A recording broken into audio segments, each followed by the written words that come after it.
ওগো এ জগতে যার বাবা মা নেই না তার পুরো পৃথিবীটাই শূন্য।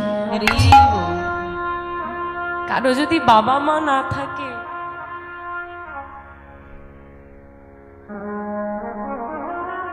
যেমন কোন বৃক্ষ,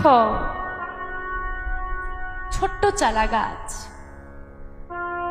যদি প্রচন্ড রোদ তার উপর পড়ে সে যেমন ঝলসে যায়, বাঁচতে পারে না। এই জগৎটা বড় স্বার্থপর, বড় কঠিন। বাবা মা রূপ যদি ছায়া সে না পায়, সেও এই কঠিন জগতের স্বার্থপর মানুষের স্বার্থের তাপে ঝলসে যায়।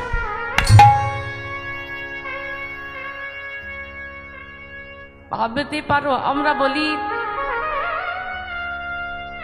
যার বাবা মা থাকে না সৎ শিক্ষা দেবে কে? সে বিপদে যায়, স্বাভাবিক, কে ঠিকটা শেখাবে? কিন্তু মায়াবতী সেই নারী যে পিতা মাতাহীন হয়ে বড় হয়েও একজন ভক্তের মা হয়েছে।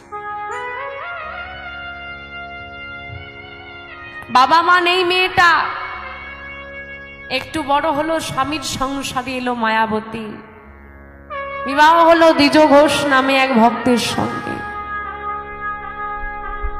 কত কষ্ট জীবনে সে ভোগ করেছে।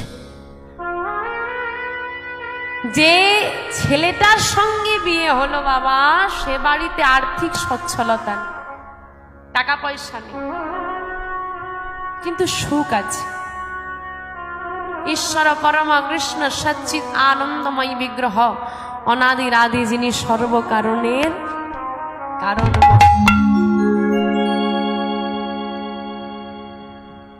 যে ঘরে আনন্দের বিগ্রহের সেবা হয় না, সে ঘরে দুঃখ ঢুকতে ভয় পায়। ঢুকবে কি করে? আনন্দের বিগ্রহ তো বসে আছে, আমার গোবিন্দ যে বসে আছে। আর্থিক সচ্ছলতা নেই, সুখে আছে, স্বামী স্ত্রী দুজনার সংসার। দেখতে দেখতে বছর গড়াতেই মায়াবতী মা হলো গর্ভবতী। কি গো, আনন্দের খবর না দুঃখের খবর গো? স্বামী ডেকে মায়াবতীকে বলছে, মায়াবতী, ছোটবেলা থেকে অনেক কষ্ট করে তুমি বড় হয়েছো,